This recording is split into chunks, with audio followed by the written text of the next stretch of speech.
Hello दोस्तों, एक बार फिर से आप सबका स्वागत है द बैंकिंग एरा की फैमिली पे। और मैं साहिल मुंजाल एक बार फिर से स्वागत करता हूं आपका।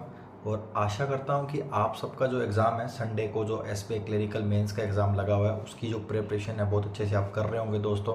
तो दोस्तों, ये जो वीडियो है मैं इसलिए बना रहा हूँ कि आपको अब लास्ट के अंदर जो चीज़ें ध्यान में रख रही हैं, जो मेन पॉइंट हैं, और आपको पेपर किस तरह अटैम्प्ट करना चाहिए, यदि मैं कुछ ऐसी इन्फॉर्मेशन प्रोवाइड कर रहा हूँ जो आप में आपकी तैयारी में हेल्प आ सके, तो इसलिए मैं वीडियो बना रहा हूँ। तो देखो दोस्तों, सबसे पहले वो चीज़ों के बारे में बात करेंगे कि जो आपको करनी है अभी एट पॉइंट पे क्या करनी है। देखिए, आप सबको पता है मेंस के अंदर 4 सब्जेक्ट आने वाले हैं। मैथ आएगा, रीजनिंग आएगा, इंग्लिश आएगा, जीके आएगा। ठीक है, तो सबसे पहले मैथ की बात कर लेता हूँ कि मैथ में क्या क्या चीज़ ध्यान में रखनी है। जब भी आप पेपर देने बैठते हैं तो आप क्या चीज़ें देखते हैं कि आपको वो कंटेंट सॉल्व करने को मिल जाए जो जल्दी से जल्दी सॉल्व हो जाए, और आपको कॉन्फिडेंस मिल जाए उस कंटेंट को, जो भी सब्जेक्ट करने जा रहे हो उसको करने में, है ना। तो मैं उसके लिए आपको ये बताना चाहता हूँ कि जैसे मान लो मेंस का जो क्वांट आएगा, जो भी आएंगे उसमें क्वेश्चन, उसमें क्या ध्यान में रखना कि जो सिंगल वन लाइनर जो क्वेश्चन आते हैं वो आप पहले कर लेना। जैसे क्वाड्रेटिक इक्वेशन आ जाएगी, अर्थमेटिक, जो थोड़ा थोड़ा सा एक्सपेंड करके देगा, लेकिन वो कर लेना, उसमें क्या आपको हेल्प मिलेगी।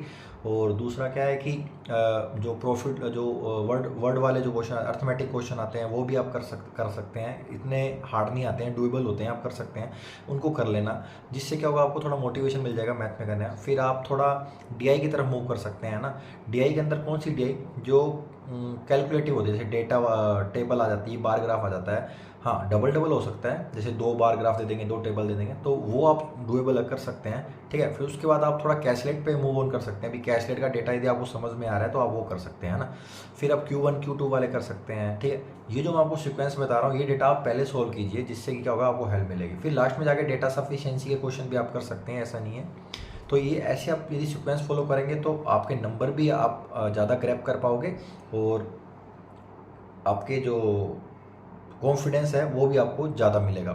मतलब क्वेश्चन को करने का कॉन्फिडेंस आप में बढ़ता जाएगा। ठीक है, ऐसे ही रीजनिंग में करना है। रीजनिंग में क्या करना है कि आपको वन लाइन है, उसमें नोट कोडिंग डिकोडिंग आता है, फ्रेज सॉरी इनपुट आउटपुट आता है, और मोस्टली सबसे इंपॉर्टेंट क्या चीज़ है उसमें आएगी, क्या बोलते हैं, पजल्स आएंगी, है ना, पजल्स आएंगी, और अल्फान्यूमेरिक आ जाता है। तो जो को वन लाइनर क्वेश्चन होंगे ना, वन लाइनर क्वेश्चन, उनको पहले सोल्व करना।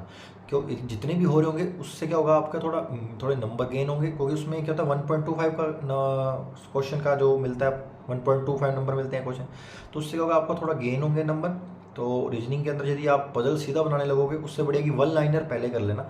और यदि आप पजल बनाने लगो तो वो पजल पहले उठाना जो आपकी, मतलब जिसको सोल्व करने में जल्दी, मतलब जल्दी से जल्दी आप डेटा ग्रैब कर पाते हो। कई पजल ऐसी होती है कि जो आपने देखी नहीं होती या फर्स्ट टाइम देख रहे होते हो, तो उसको मत छेड़ना। जो बोलते हैं ट्रेडिशन पजल जो आप करते आ रहे हो, वैसी कोई पजल आ रखी है, मान लो बॉक्स वाली है, वेरिएबल बेस दे रखा है, कलर दे रखे हैं, या कोई सर्किल वाली है, इसमें कोई वेरिएबल दे रखा है, तो ये पजल को आप बना लीजिए, बना सकते हैं, डुएबल होगी करने।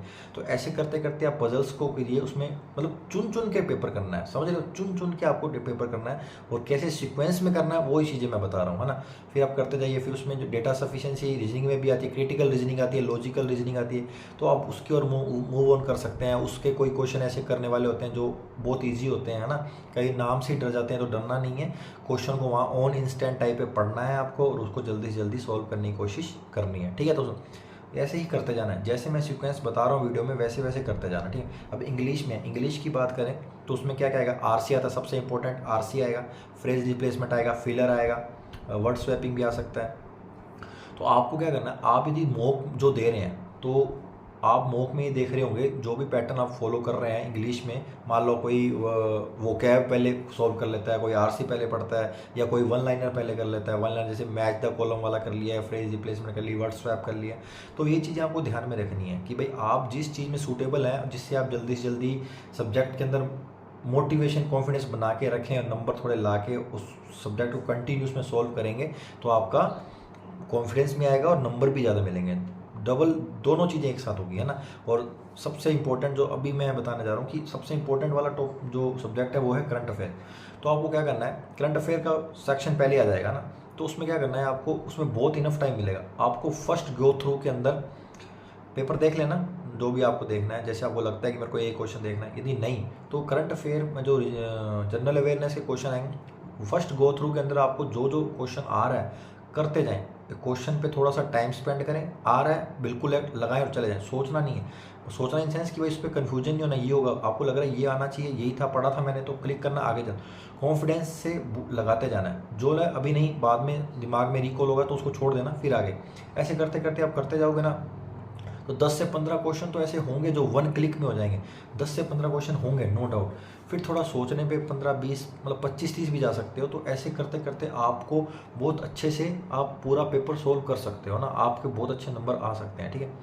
तो ये सब आपको चीज़ें करनी है। देखो और अब जो और क्या चीज़ ध्यान में रखनी है कि ये कि अभी आप पिछले 3-4 सालों की मेंस की कट ऑफ देखें ना, अकॉर्डिंग टू सीट्स की भी, सीट्स के अकॉर्डिंग कट ऑफ देखें तो 80 और 100 के बीच में, 80-90 के बीच में ही रहने वाला है कट ऑफ, है ना। ज़्यादा कोई अदर स्टेट एक्सेप्शन है कि भाई जिसमें बहुत माइनर सीट्स हैं तो 100 प्लस जा सकती है, नहीं तो 80 से 90 के बीच में ही रहने वाली है, ठीक है। लास्ट ईयर थोड़ी डाउन चली गई थी क्योंकि पेपर बहुत अच्छा था। नो डाउट मेंस का पेपर अच्छा आएगा, पर संडे शिफ्ट में जो पेपर है वो भी अच्छा आएगा, और जो 4 मार्च को पेपर है वो भी अच्छा आने वाला है। तो आप ध्यान में रखना कि पेपर है ना, को एक देखो मेंस में क्या होता है कि क्वेश्चन छोड़ना आना चाहिए आपको। मेंस में सारे क्वेश्चन करने वाले नहीं होते हैं ना, 160 मिनट के अंदर 190 क्वेश्चन करने वाले नहीं होते हैं। आपको पेपर छोड़ना आना चाहिए। मेंस के पेपर में जो क्वेश्चन छोड़ना सीख गया, मैं सही वर्ड मेरे ध्यान में सुन लो, वर्ड क्वेश्चन छोड़ना मतलब आपको पता लग जाना चाहिए क्वेश्चन देख के कि क्वेश्चन करने वाला है या टाइम मिलेगा, केवल ये पूरा टाइम खा जाएगा और सॉल्व भी नहीं होगा, ऐसा होता है, ठीक है। तो ये चीज़ें नहीं करनी है आपको, बिल्कुल ये चीज़ें नहीं करनी है। ध्यान कर लेना कि भाई आपको क्वेश्चन देख के समझ आ जाना चाहिए वहाँ कि आपको क्वेश्चन करना है कि नहीं करना है, ठीक है दोस्तों। ये चीज़ आपको ध्यान में रखनी है, ठीक है। और जहाँ भी आपका सेंटर है, जहाँ भी आपका मतलब आप यदि सिटी से दूर है या पास में, तो यदि सुबह पहली शिफ्ट है तो हो सकता है एक दिन पहले चले जाएं, क्योंकि फ्रेश माइंड से आप जाएंगे पेपर देने। मेंस का पेपर है, कोई फाइनल पंच है दोस्तों, तो इसमें बिल्कुल भी आप मतलब रिस्क मत लें, या कोई भी पॉइंट मतलब ऐसा नहीं हो कि आपको बाद में रिग्रेट हो कि भाई कुछ ऐसे रीज़न की वजह से मेरा पेपर अच्छा नहीं गया। तो एक दिन पहले चले जाना, मेंस का पेपर है, यदि किसी के पास में सेंटर है तो कोई पहली शिफ्ट सुबह की शिफ्ट भी है, दोपहर की भी है, तो उसके अकॉर्डिंग आप अपनी सेटलमेंट कर लें। क्योंकि मेंस का पेपर बार बार नहीं आता है ना, मतलब प्री के पेपर तो सभी देते हैं, लेकिन मेंस का पेपर वही देते हैं जिनकी अच्छी तैयारी है और वो रिस्क नहीं लेने। तो अभी अभी भी आप प्री पास करके आ रहे हो और रिस्क ले रहे हैं मेंस को देने में, तो आप कहीं ना कहीं ढील दे रहे हैं पेपर को करने में। तो बिल्कुल भी ढील नहीं देनी है, अच्छे से पेपर को अटैम्प्ट करना है, ठीक है। और मेरी तरफ से सेफ़र साइड आपके लिए मैं बता देता हूँ वीडियो में, 80 प्लस आप सेफ़र साइड लेके चल सकते हैं। 80 प्लस आप करके आ रहे हैं अच्छी एक्यूरेसी के साथ, 95, 96 80 प्लस और 90 के पास आप जा रहे हैं अच्छी एक्यूरेसी में। अच्छी एक्यूरेसी की बात कर रहा हूँ, नो कि भाई मतलब 88% या 70% accuracy, no, 90 plus accuracy, 80 plus question attempt, ये बात नोट कर लेना, आपका डेफिनेटली सिलेक्शन हो जाएगा बिल्कुल, ठीक है। और आप अभी जो 2-3 दिन है उसमें आपको क्या करना है, करंट अफेयर जो है आपका जितना आप पढ़ सकते हो, जितना आप रिवाइज कर सकते हो अच्छे से अच्छा कीजिए। मॉक्स लगाना है तो वेल एंड गुड है, नहीं लगाना तो भी कोई बात नहीं है, लेकिन आप करंट अफेयर को अच्छे से पढ़िए ना। करंट अफेयर ही आपको गेम चेंजर है, गेम चेंजर वही है। करंट अफेयर को जितना हो सकता है रिवाइज करें, कंटिन्यू पूरा उसको रट्टा मार दीजिए, क्योंकि क्वेश्चन आपका छोड़ना नहीं चाहिए। करंट अफेयर में यदि 5 क्वेश्चन आप एक्स्ट्रा कराओगे तो 5 नंबर मेंस में बहुत होते हैं दोस्तों। कोई कट ऑफ में 25 स्टूडेंट रह जाता है तो 5 नंबर बहुत होते हैं। तो मतलब एग्जांपल दे रहा हूँ, तो आप प्लीज़ अच्छे से पढ़ें, गो थ्रू करें अच्छे से। 2-3 दिन है, जान लगा दीजिए, उसके बाद तो आप फ्री हैं। तो आई होप कि आपकी तैयारी अच्छी हो। और जो वीडियो पहली बार देख रहे हैं तो लाइक कर देना, और जिन्होंने सब्सक्राइब नहीं करा चैनल सब्सक्राइब कर देना, क्योंकि ऐसी ही मैं इन्फॉर्मेशन लेके आता रहता हूँ, ठीक है दोस्तों। तो मिलते हैं नेक्स्ट वीडियो में, तब तक के लिए जय हिंद जय भारत।